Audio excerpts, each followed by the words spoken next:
Good morning बच्चों। हम लोग कुछ इसके पहले वाले वीडियो में नियम के बारे में पढ़ा था परिमेय संख्याओं में, और आज कुछ उसमें नियम के बारे में और पढ़ेंगे और अभ्यास 1F के कुछ सवाल को सॉल्व करेंगे।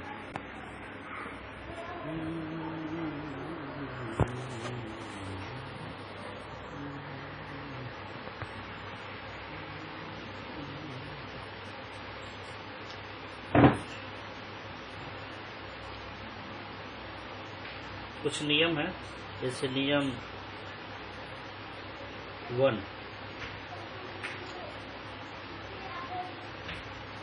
शून्य का योगात्मक प्रतिलोम शून्य होता है। शून्य का योगात्मक प्रतिलोम शून्य होता है।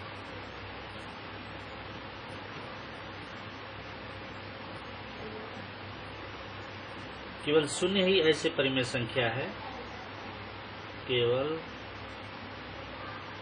शून्य ही ऐसी परिमेय संख्या है,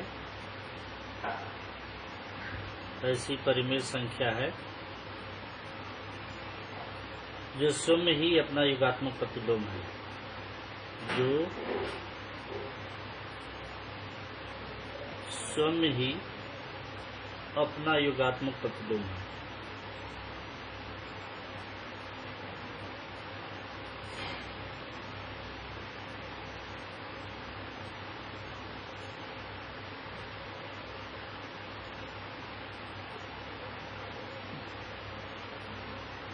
दूसरा नियम, परिमेय संख्या का गुणात्मक प्रतिलोम। परिमेय संख्या का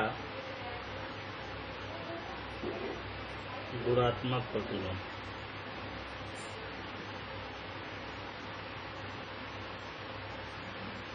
यदि मान लीजिए, यदि P/Q कोई परिमेय संख्या है,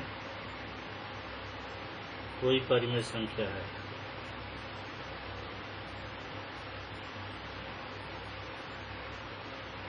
तो P/Q का गुणात्मक प्रतिलोम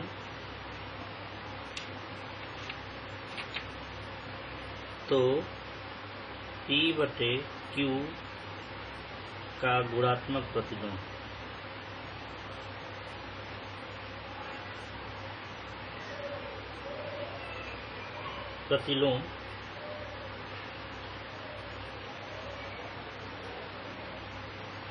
Q/P होगा, या इसको ऐसे भी लिखा जा सकता है, P/Q -1 भी लिखा जा सकता है।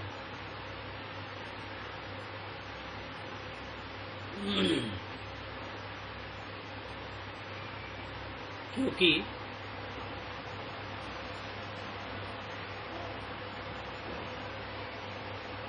P/Q गुणते Q/P बराबर 1, यानी P = not 0 और Q = not 0। P का मान 0 के बराबर नहीं होगा और Q का मान 0 के बराबर नहीं होगा।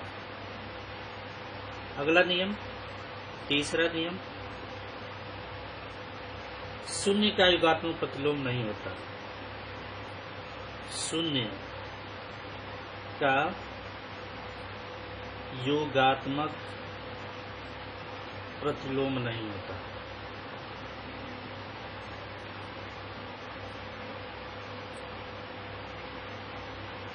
नहीं होता क्योंकि कोई परिमेय संख्या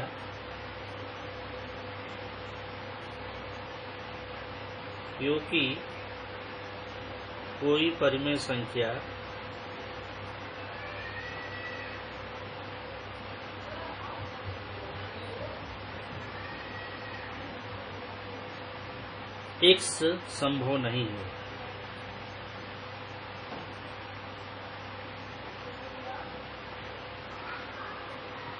कोई भी परिमेय संख्या x जो है संभव नहीं है, जिसके लिए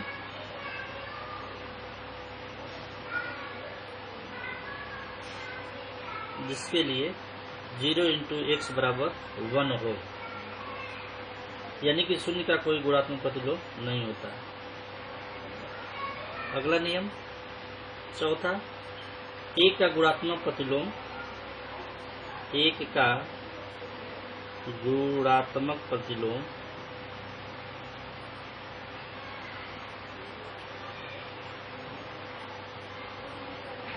1/1 है, क्योंकि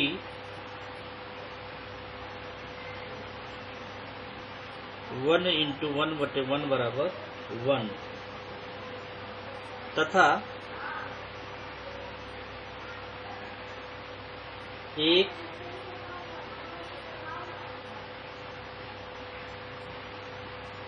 तथा -1 यानी -1 का गुणात्मक प्रतिलोम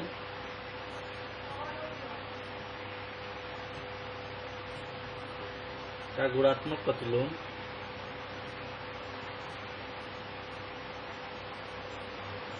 1/-1 है, क्योंकि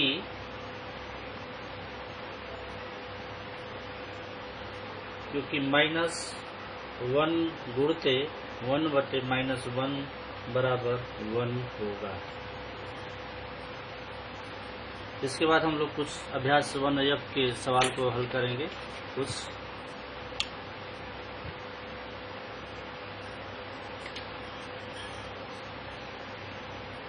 जैसे एक सवाल है, तीसरा सवाल है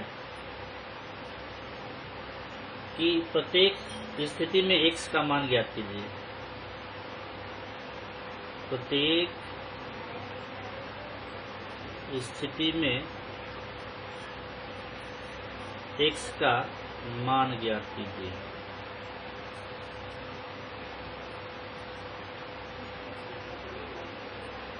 जैसे सवाल है पहला,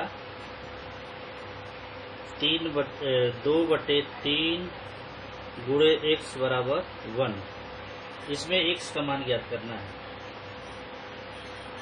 तो सीधे इसमें गुणात्मक प्रतिलोम के अनुसार जो है इसका मान ज्ञात करना है, क्योंकि x का जो गुणात्मक प्रतिलोम है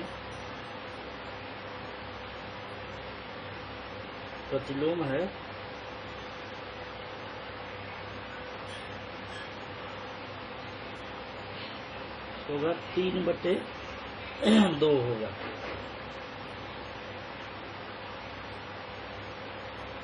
ऐसे डायरेक्ट भी लिखा जा सकता है या इसको दूसरे तरीके से भी लिखा जा सकता है। सिंपल सवाल तरीके से लगाया जा सकता है। जैसे 2/3 गुणते x है तो बराबर 1, यानी 2/3 में x का गुणा है और बराबर 1 है, तो ये x का मान ज्ञात करना है। तो ये संख्या क्या हो जाएगी? पक्षांतर हो जाएगी। तो x हो जाएगा, जैसे 2 का x में गुणा है, 3 का 2 में भाग है, तो 1 गुणे 3/2 हो जाएगी, यानी कि x बराबर 3/2। ऐसे भी लगाया जा सकता है। देखिए एक का गुणात्मक जो प्रतिलोम होगा ये 3/2 होगा, ये भी आंसर। इस तरीके से भी लगाया जा सकता है। जैसे इसी का चौथा सवाल है। चौथा सवाल,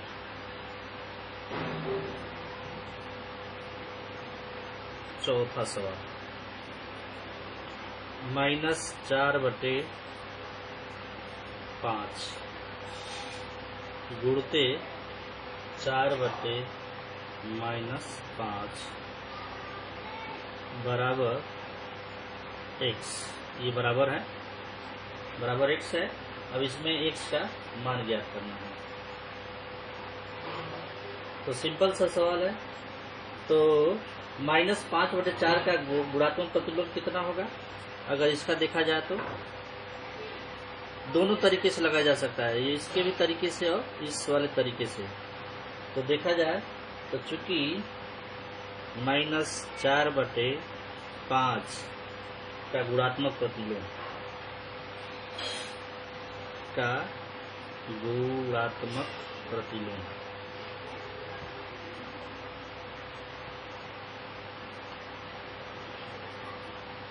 कितना हो जाएगा?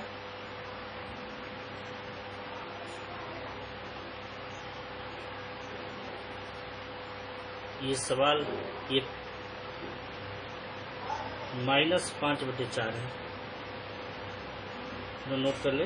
ये सवाल -5/4 है और गुणे 4/-5, तो ये -5/4 का गुणात्मक प्रतिलोम। -5/4 का जो गुणात्मक प्रतिलोम होगा ये 4/-5 होगा।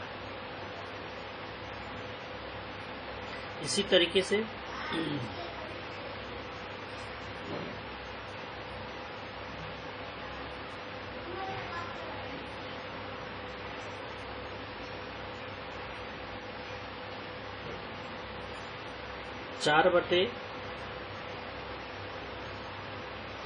-5 का गुणात्मक प्रतिलोम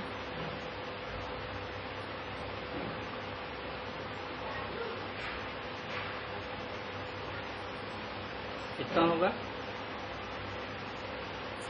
-5/4 होगा। ठीक,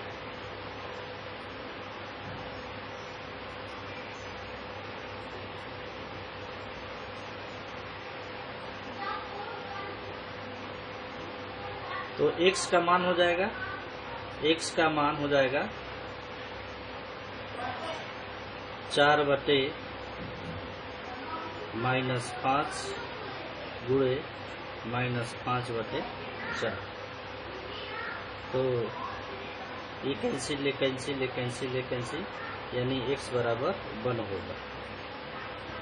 और डायरेक्ट भी निकाला जा सकता है, जैसे -5 है, ये -5 से कैंसिल हो गया, 4 है, ये 4 है, कैंसिल हो गया, तो x का मान कितना हो जाएगा? 1 हो जाएगा। तो ऐसे भी सवाल लगाए जा सकते हैं।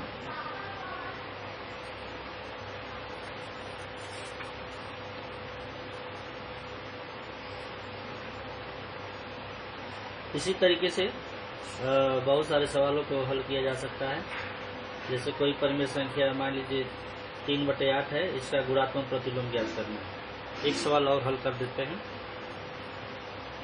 जैसे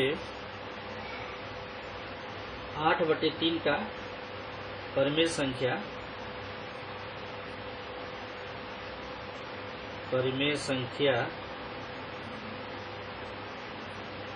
8/13 का गुणात्मक प्रतिलोम।